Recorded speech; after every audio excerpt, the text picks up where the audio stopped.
श्री कृष्णाय स्वाहा, ओम माधवाय स्वाहा, ओम नारायण स्वाहा। यही कवच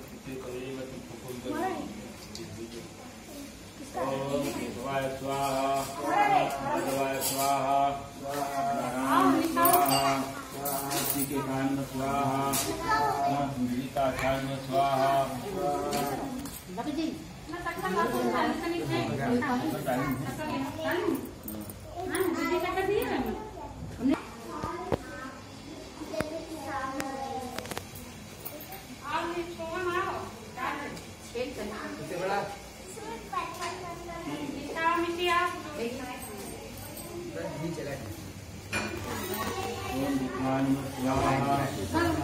इसकी वीडियो बना दो, इसकी हवन की नाम बने। हाँ इधर स्वाहा, स्वाहा, ओम रुद्राय स्वाहा, स्वाहा, ओम तनय नमः स्वाहा, स्वाहा, ओम राम राघवे नमः स्वाहा, स्वाहा, ओम शिवे नमः स्वाहा, ओम मंगल मंगले शिवे प्रभाता के जयंती गौरी नारायण स्वाहा, पातादि मुक्ति गंगा निष्कांता विश्वम स्थान भविष्यन्त्य स्वाहा, गुरु नागु विष्णु देव महेश उच्चाचन कृष्ण स्वाहा, मंगलाकार व्याप्त मंगलात्मनि स्वाहा, ओम मंगल भगवान मंगल स्वाहा, मंगल पार्वती नाथ मंगलात्मन स्वाहा, ओम गौरी पते स्वाहा। श्रद्धापूर्वक सायंकाल के समय प्रसाद में पके केले के फल चक्कर दूध दही गेहूं का चूर्ण कर दवाई इकट्ठा करें। ब्राह्मण को बुला करके विद्वान के साथ ही सत्यनारायण भगवान का भोजन करें। यथायोग दक्षिणा दें, भोजन करवाएं और बंधुजनों के साथ में कथा का श्रवण करें। रात्रि में भजन कीर्तन नाट्यगाना आदि करें। जब सब लोग अपने अपने घर को जाने लगे तो श्री सत्यनारायण सत्यनारायण सत्यनारायण कहते हुए जाएं। कलयुग में इससे बढ़ करके और कोई दूसरा उपाय नहीं है। रामायण में भी कहा गया है, कलयुग केवल नाम आधारा, सुमिर सुमिर नर तरह पारा। 4 युग हैं, चारों युगों में जप तप और व्रत चलता है, लेकिन कलयुग में केवल भगवान का नाम ही चलता है। बोलिए श्री सत्यनारायण भगवान की जय।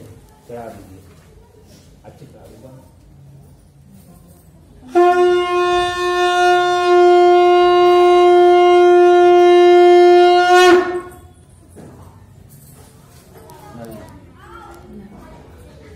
सुंदर काशीपुरी नगरी में एक दिन ब्राह्मण हुए सतानंद जी महाराज भूख प्यास से व्याकुल होकर के अन्न की तलाश में घुसकर भिक्षाटन करते थे। नारायण जिनको ब्राह्मण बहुत प्रिय है, अब कहते हैं कि भगवान को केवल ब्राह्मण ही प्रिय है, ऐसा नहीं है। अगर ऐसा होता तो राम के मानुष को गोस्वामी तुलसीदास जी ने लिखा है, कहते हैं जाति को गोसाई का पंचय देवता कहो।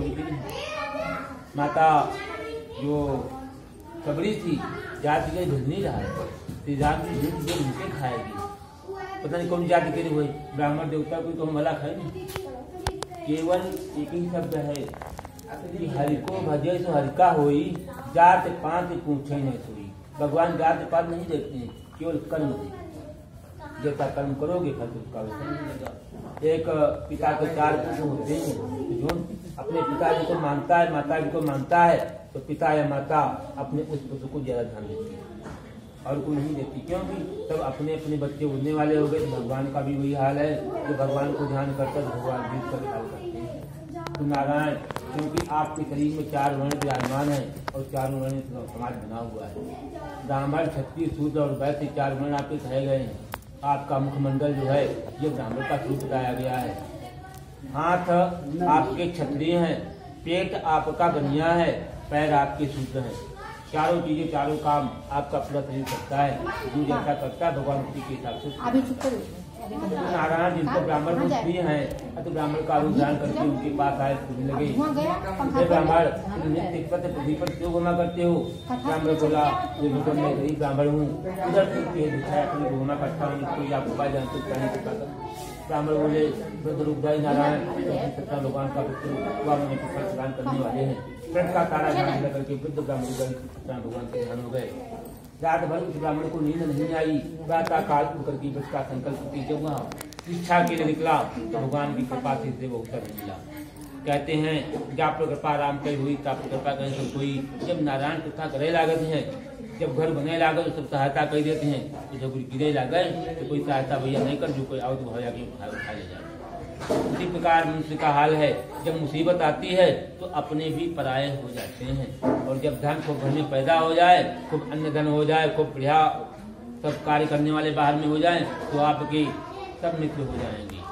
मुसीबत में कोई किसी का मित्र नहीं होता है, केवल 4 चीजें आती हैं, धीरज धर्म मित्र अरु नारी, आपद काल पर ही चारी। तब ये 4 चीजें मुसीबत में परखी जाती हैं। तो नारायण ने जब कृपा कर दी तो ब्राह्मण को बहुत धन मिला। तब तो वह प्रसन्न होकर के पगे केले के फल तक दूध दही गेहूं का सबको सवाई इकट्ठा किया। फिर घर जाकर के बंधु बांधवों के साथ कथा का श्रवण किया। तो व्रत और पूजन के प्रभाव के बाद ब्राह्मण धनवान और ऐश्वर्यवान हुआ। जब तक इस लोक में रहा तो भोगता रहा और उसमें गतुल चला गया। सूजी बोले अब मैं क्या कहूँ, तो उनका हाथ जोड़ कर खड़े हुए कहा भगवान आगे चल करके इस दुख किसने किया है, हमारी सुनने की इच्छा है। सूजी बोले सुनो, एक समय वही ब्राह्मण धन और ऐश्वर्य के अनुसार श्री सत्यनारायण भगवान का पूजन करने को तैयार हुआ। उसी समय एक लकड़ी बेच लकड़हारा वहां पर आया। लकड़ियों को बाहर न करके दुकान में घुस गया, क्योंकि उसको बहुत प्यार होती। देखा वही ब्राह्मण जो भिक्षा मांग करके जीवन यापन किया करते थे, आज इतने बड़े माल के स्वामी है, वह आश्चर्यचकित हो गया। ब्राह्मण से हाथ जोड़कर कहने लगा, है ब्राह्मण देव, ये क्या है, किसका पूजन कर रहे हैं और ये सब आपको कैसे मिला। तब वह ब्राह्मण कहता है, हे लकड़हारा, यह जो तुम देख रहे हो ये सब श्री सत्यनारायण भगवान की कृपा का ही प्रसाद है। उन्हीं कृपा से मेरे पास धन धान्य की वृद्धि हुई है। यह सुनकर के लकड़हारा प्रसन्न हुआ, प्रसाद ग्रहण किया, जल पिया और अपनी लकड़ियों को सर पर रख करके नगर की ओर चल दिया। रास्ते में विचार करता है कि आज लकड़ी बेचने घर मिलेगा, उससे हम भी श्री सत्यनारायण भगवान का व्रत करेंगे। यह संकल्प करके वह उन लकड़ियों को लेकर के वहां पर गया जहाँ पर बड़े बड़े धूमान डूब लेते थे। जाते ही उन लकड़ियों की दूनी केवल मिली। तब तो लकड़हारा प्रसन्न होकर के भगवान के पूजन की कुछ सामग्री को लेकर कर गया। ब्राह्मण को बुलाकर के बंधुजनों के साथ सत्यनारायण भगवान का व्रत किया। उस व्रत और पूजन के प्रभाव से वह लकड़हारा धनवान और पुत्रवान हुआ। जब तक इस लोक में रहा फिर भोगता रहा, अंत में बैठने चला गया। अगर कथा सुनने से हमारा कार्य चल जाए तो हम रोज कथा सुनेंगे, हम तो रोज इतना के हमारे काम को चलते नहीं। नारायण ने स्वयं लिखा है, श्री भोलेनाथ जी बोल रही हैं, कोई है वही जो राम रचि राखा, वो कर तर्क बढ़ावे शाखा। राम जी ने स्वयं कर दिया लाइफ में, कर्म प्रधान भी सोच राखा, जो जस कीन सुतत फल चाखा। कर्म करते रहो, हमारा विधान करते रहो, तुम्हारा कल्याण होता रहेगा। तो भगवान की कथा जरूर सुनते रहेगी, उसके साथ में करो। बोलिए श्री सत्यनारायण भगवान की।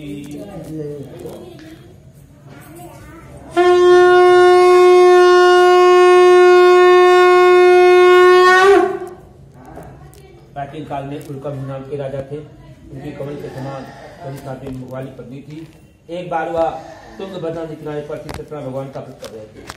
उसी समय एक साधुमान का वैश्य वहां पर नंदी स्वामी नाराज हो गए, श्राप दे दिया, तथात जो तुमने कहा तुम्हारा एक सत्य हो जाए। क्या कर नंदी स्वामी कुछ दिन जाकर के समुद्र के समीप पड़ गए। इधर साधु भाई धनुष क्रिया करने के बाद नौका पर लौटा, नौका को हल्की होने पर उठने देखा, आश्चर्यचकित हो गया।